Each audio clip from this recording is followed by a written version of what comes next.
امروز میخوایم در رابطه با انواع مداد رنگی ها صحبت بکنیم. تا آخر ویدیو با من باشین. میخوام همه چی در رابطه با اونا بهتون بگم و بگم که کدوم بهترینه برای دست بچه هامون. سمانه هستم و به کانال خودتون خیلی خوش اومدین. این ویدیو در رابطه با مداد رنگی هاست. میدونین که بچه ها بعد از تقریبا 1.5 سال شروع میکنن به استفاده از ابزارها برای نقاشی ها، بعضی زودتر بعضی دیرتر. حالا میخوام بهتون بگم که کدوم ها رو معمولا بچه ها استفاده میکنن و ما بهتری چی بهشون بدیم که بهتر باشه برای دست هاشون. چون ما قرار نیستش که دستاشون رو خسته بکنیم بعد موقع نوشتن مشقا که میشه دستای خسته و ناتوانی داشته باشن.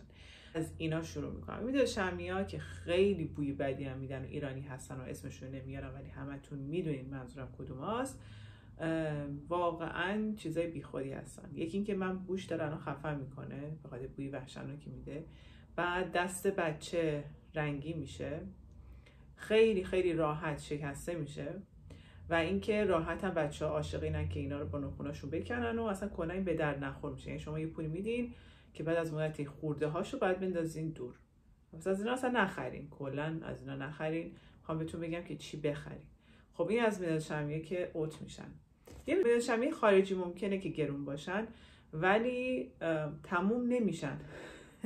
شکسته هم نمیشن. حداقل اگه مثلا نوع قطورش رو انتخاب بکنید، حالا من یه طرحش رو دارم، یه رنگش رو اجازه گرفتم ازش که آوردم بتونم نشون میدم، اینا واقعا خراب نمیشن. نگاه بکنید مثلا الان اینجا ببینید چه کنده کاریایی هم شده روش. اوکی، یعنی سعی کرده که اینو بکنه ولی خب نتونسته. با این حال مثلا یک مدت مدیدی حدوداً 2 ساله که داره استفاده میکنه اینقدر ازش تونسته مصرف بکنه. یه چیز اینقدری بوده، مثلا در این حد بوده، اینقدرش مصرف شده. خیلی هم الکلکی کشیده. چون قطور هستش برای دستاش خیلی بهتر بوده. از این بعد خوشحال بودم بو نمیده و راحت شکسته نمیشه و چربم نیست که دستو کثیف بخواد بکنه. پس رنگ نمیده به دست یا حتی مثلا به زمین که بخوره رنگ نمیده. برعکس اون ایرانیه که بهتون نشون دادم که همه جای خونه میتونه باهاش رنگی هم حتی بشه. حالا بریم در رابطه با مداد رنگی ها صحبت بکنیم. ما مداد رنگی که خودمون مثلا بزرگسال استفاده میکنیم معمولا باریک هستن. چیزی که میبینید باریک معمولی دیگه، چیزی که هست گرد و معمولیه. ولی خب اینا برای دستای بچه نگاه کنید من چجوری گرفتم. خب طبقات 2 تا انگشتم، سر 2 تا انگشتم گرفتم دیگه. بعد اینم به عنوان کمکیشه. خب بعد مهارتی رو داشته باشه که اینو اینجوری ظرافت به خرج بده و بگیره. خب نمیتونه. چیکار کنیم؟ میایم مثلا از این بزرگا استفاده میکنیم. میبینید چقدر بلنده. باز این برای دستشون خوب نیست. درسته این قطورتره، خب ولی برای دستشون باز خوب نیست به خاطر اینکه بلنده. مثلا نمیدونه که اینجاشو باید بگیره. اولا خب اینجوری میگیرن دیگه، مثل ما که نمیگیرن. اینجوری مثلا بگیره، اینجوری بگیره. یه مقداری کلا کار باهاش خطرناکه. پس اینم خیلی جالب نیست. بریم بعدی. مداد شمعی که میخوام بهتون معرفی بکنم این شکلیه. یه چیز چوبیه. حالا نمیگم این خوبه یا بده، دارم بهتون فقط نشون میدم. این مداد شمعی الان مثلا قطور، میبینید چقدر قطوره. بذارید بهتون نشون بدم. چیزی که شما الان مثلا میتونید نگاه کنید اینه که یه مداد شمعی ایرانی با قطوری اینه که نگاه بکنید چقدر فرق داره. خب اینو راحت تر بچه تو دستش میگیره. مثلا فرزن اینجوری میگیره، نوکش هم که خیلی نرمه و راحت میکشه، بو هم نمیده، همین چیز اوکیه. خب باز برای سخته این. اینم باز برای بچه سخت دستش بگیره ولی بهتر از اون کیا بود که بهتون نشون دادم علاوه مداد شمعی و مداد. این بهتره. داریم فعلا در مورد شکلش حرف میزنیم که حالا مداد شمعی یا مداد رنگی باشه دیگه دست خودتونه. ولی خب این باز بهتر از بقیه است ولی همچنان سخته ها. ببینیم بعدی چیه. دیریم. خب این مداد رنگی های فنقلی نگاه کنید چقدر کوچولو موچولو هستن. الان بهتون یه چیزی اینو بهتون نشون بدم. نگاه کنید ببینید چقدر اختلاف دارن علاوه سایزی.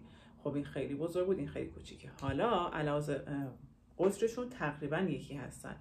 ببین این خیلی راحت تره.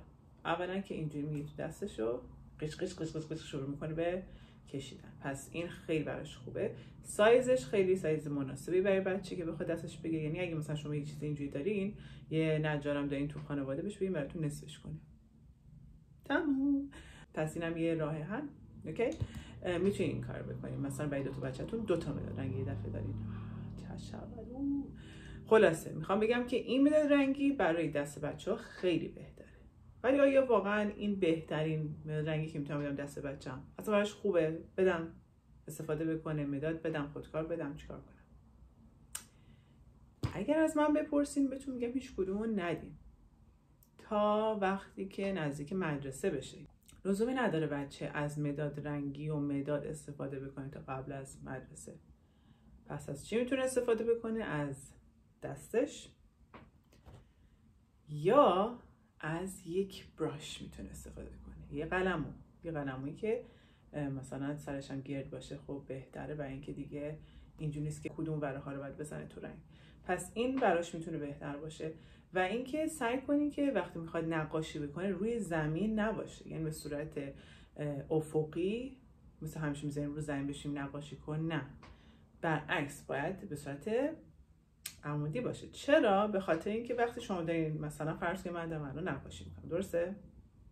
از کجای دستم دارم بیشتر استفاده میکنم؟ دیدین؟